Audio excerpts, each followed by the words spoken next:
Vayamassamayam vanamaya madhavamaya madhavamaya madhavamaya madhavamaya madhavamaya hingari mai omayam vaya hingari maya om vari maya saramaya baya ema baya baya saravaya baya ema baya baya kringa kali jyoti dhari he bhayo mahaprema vanda he bhayo mahaprema vanda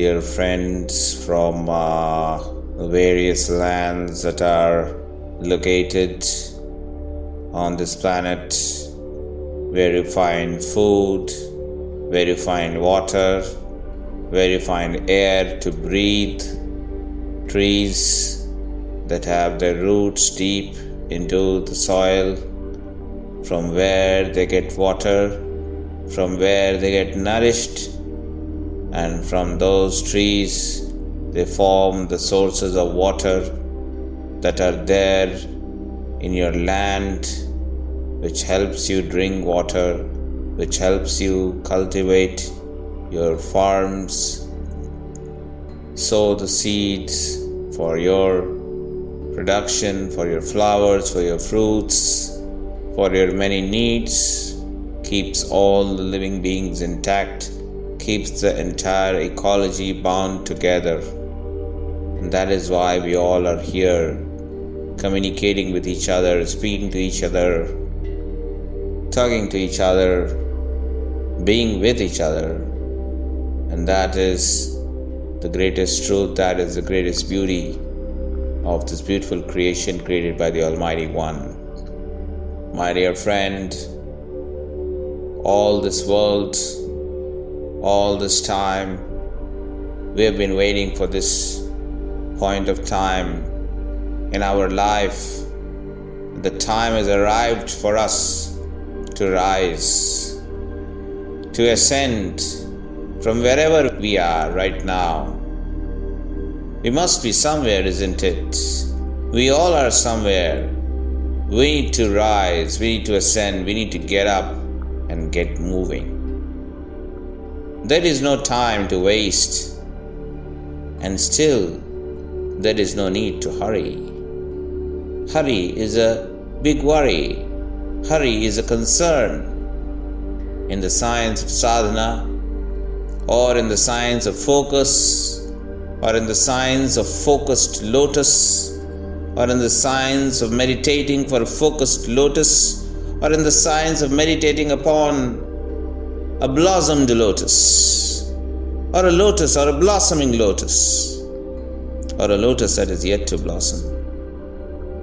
In this beautiful science of what we call yoga, what we call mantra, what we call tantra, what we call sadhana, what we call vidya, what we call an amalgamation of all these and much more, what we call the guru-disciple tradition, what we call the Vedic tradition, what we call knowledge that resides deep within us, that comes from us, sustains us, creates us, and something that can always make us realize what we are, who we are, why we are here, make us realize our goal, make us a perfect karma person, make us a perfect karmic person that can help us clear our karmic debts, so that we can become lighter beings,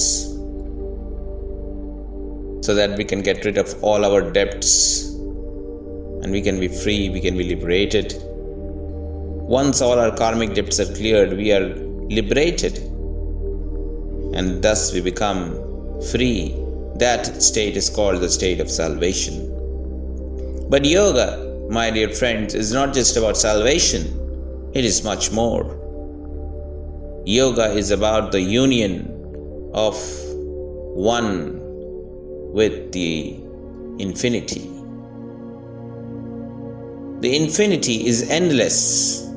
It has no beginning and it has no end. It is beginningless and it is endless. That is infinity. Such is infinity. And you can become, we all can become one with that. That is the very goal, that is the very purpose, that is the very mission of yoga, of this knowledge, of this science, of this tradition, of these techniques of yoga, of this journey of yoga. You see, yoga is a process. Happens slowly, happens gradually. You move ahead, you progress gradually. Nothing happens in a day. Nothing happens in one stretch. Nothing happens in 1 hour. Nothing may happen even in 1 week. It takes time. There is no need to hurry. At the same time, we can't just keep sitting idle, thinking that a day will come when I will join a yoga class.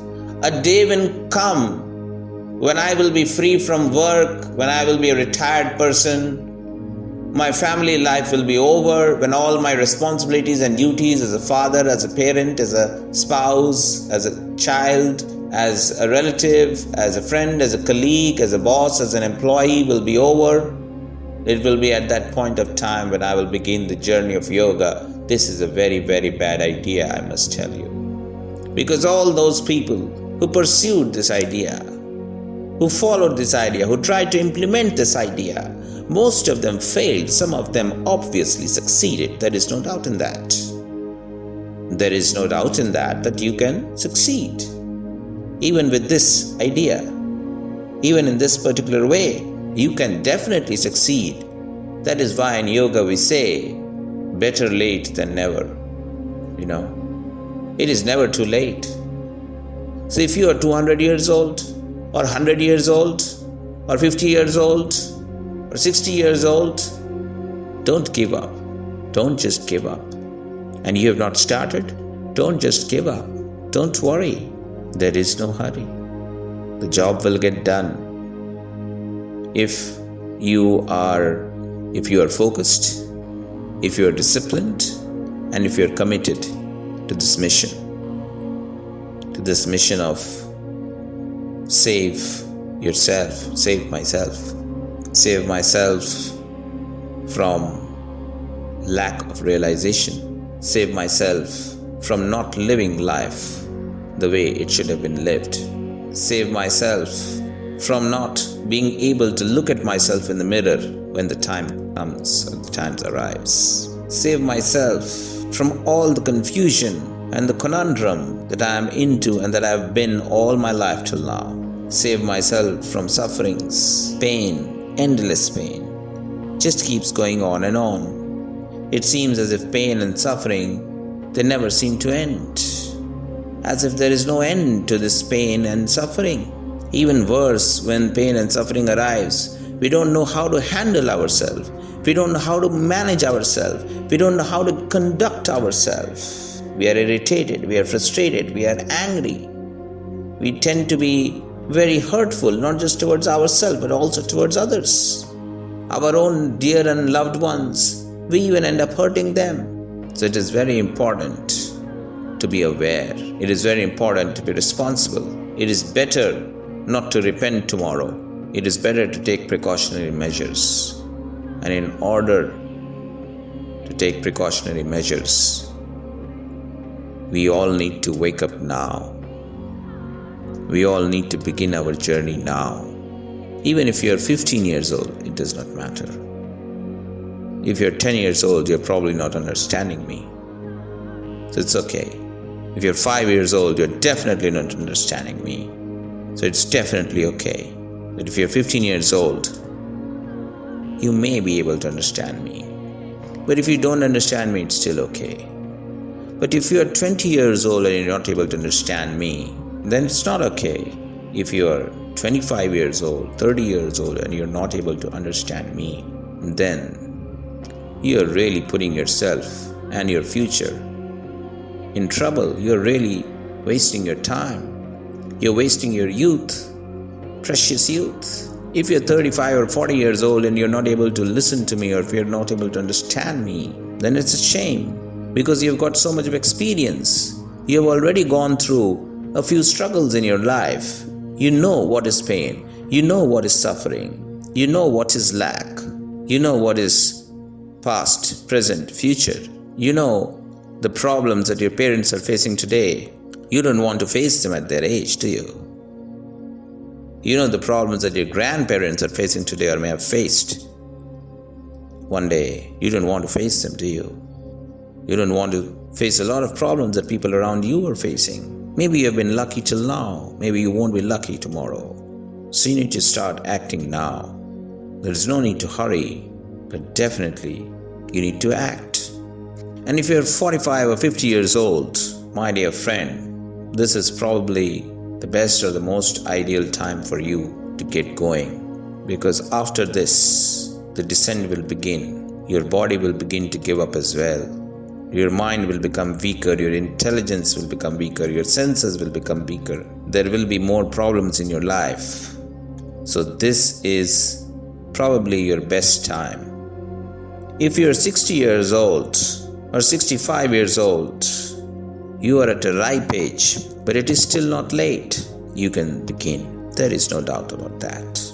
If you're 70 or 75 years old, then don't worry. The journey is not over. You may be a bit late, but the journey is not over. You can still recoup physically, mentally, and definitely spiritually. If you're 80 or 85 years old, then you're like a fully ripe fruit. So this is your last opportunity. If you don't do anything now, you will miss the bus. Because you see, 84 is considered as a very auspicious age for a human being to end his life. So if you're 80, 82, 83, good time to begin and end the journey. Now if you're 90 or 100 years old, you may not be able to understand me. And even if you do, and if you do, fasten your seatbelts, because we have no time left at all. If you're above this age, then also the doors are open. It all depends on the abilities of your present faculties, if you will be able to make it or not. If the faculties are still working, then yes, you can come and knock at the doors of yogic practice. Above that, you see, the rules are still the same. So, you know by now what a human being's life is like and what he or she needs to do. As far as the science of yoga is concerned, we all know that without a sound body, without a sound mind, without a sound pranic system, without a sound intelligence, without sound life energies, there is no question of escaping from pain and suffering.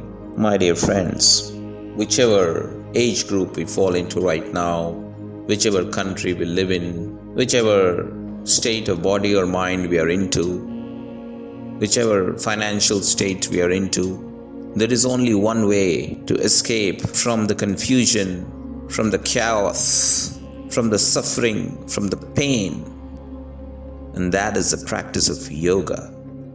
And it is not just the practice of yoga, but the true essence of yoga, the true practice of yoga, the true science of yoga. I'm talking about the real truth.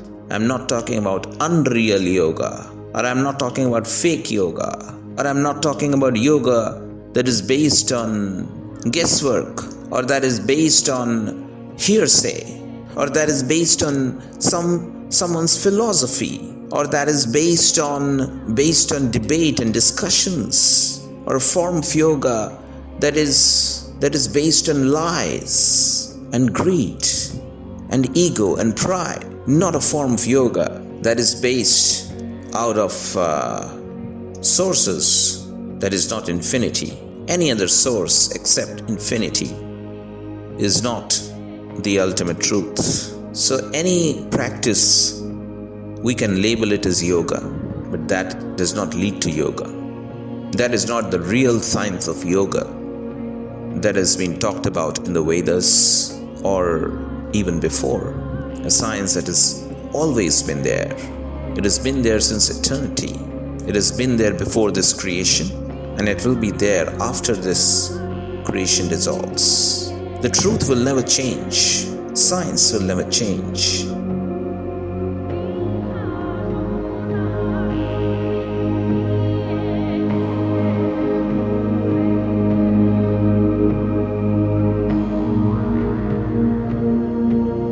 You and I will always be there. Spirits are immortals. Physicality is destructible. Physicality can change from one form to another.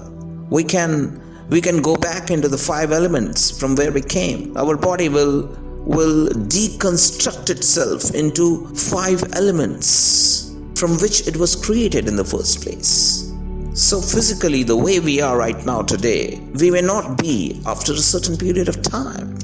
But as souls, as beings, as the individuals or as the ones who experience life, who experience existence, who experience emotions, who experience states, who experience realization, who experience bliss, who experience pain, who experience this world that we call Maya, will always be there. We are immortals. We don't die. Soul, Atma, never dies. It is an immortal. But the body can go back into those 5 elements or Panchtattvas. So my dear friends, all that I can tell you, all that I can convey to you on behalf of my beautiful, sacred, eternal Guru, the wisest of all beings, and yet who never likes to wear the garb of being the wisest, because it is his belief that we all deserve to be equals, and in fact we all are equals. There is no difference. And hence there can't be disparity. We all are equals. Whether I'm a human or I'm a preta, I should not look down upon a preta. At the same time, a preta must not look down upon me. An Indian must never look down upon someone else from some other country.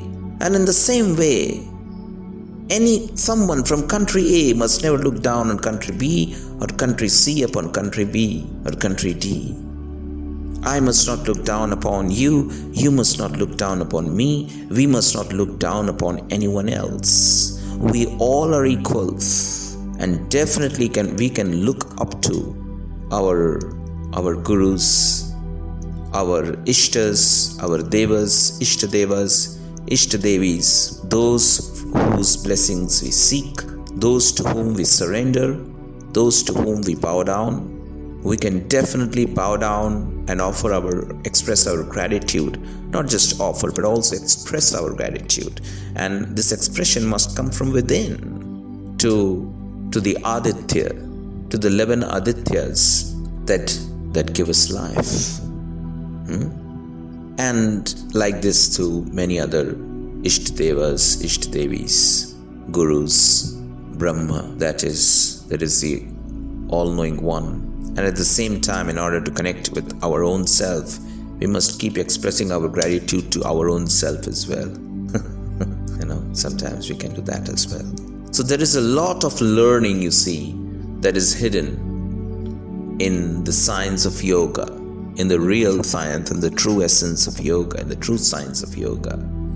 And we all can, and it is a step-by-step process, it is a gradual process, which definitely is an amalgamation of mantra, yantra, tantra, Swara, asana, prarthana, rituals, discipline, ahar vihar, yam niyam, and a few more aspects. So all these things are very important.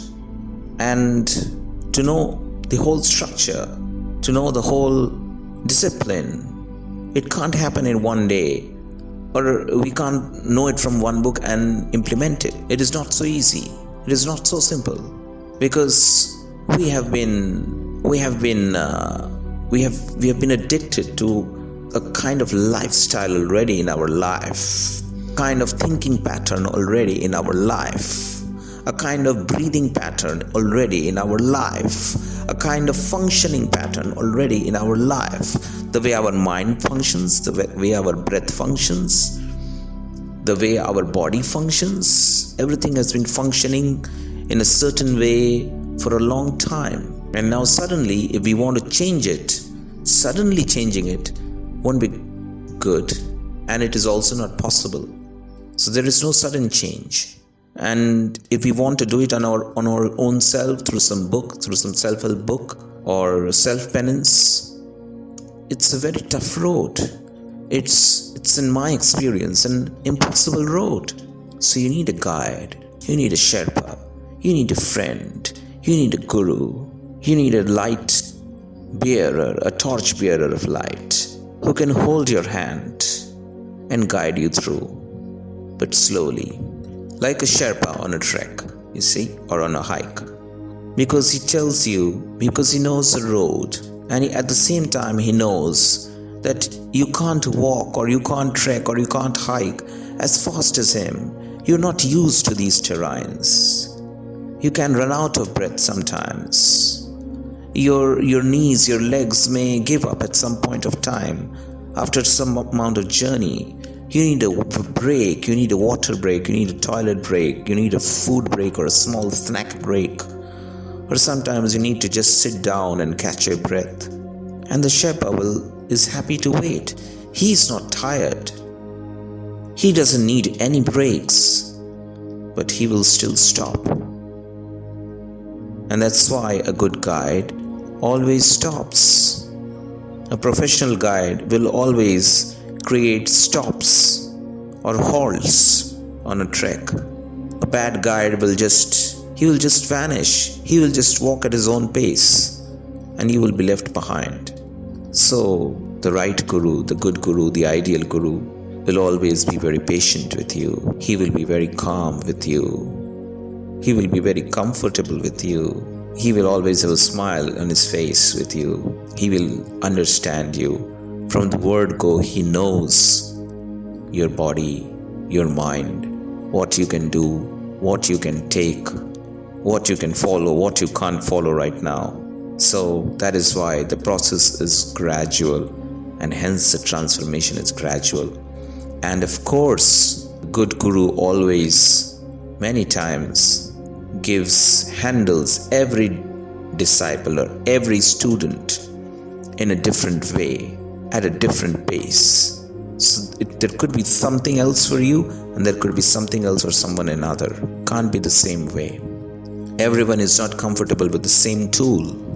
So all these things are very important, and that is why, and all these things are part of yogic tradition, and that is why it is also important for a guru to know these things. Otherwise, don't become a guru. If you don't know all these things, if you have not realized all these things, if you have just one key for everyone and you want everyone to do the same amount of hard work and get the same amount of result in the same amount of time, it's not going to work, trust me. As far as the student is concerned, of course, if you get the right key, if you get the right guru, if you follow the rules, if you do what is possible to do for you right now, and most importantly, if you have faith, if you have trust in the guru as well as on this path of yoga, on this science of yoga, things will work.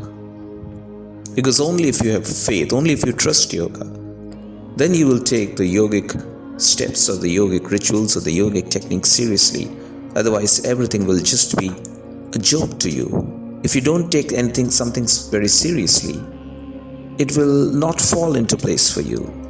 But if you take something very seriously, it will 100% fall in place for you. So my dear friend, I would love to express my heartfelt gratitude to all of you, loved ones, light ones. Thank you so much. It has been the greatest joy of my life to be able to communicate to you, and we must definitely thank modern day technology for this. So, thank you very much.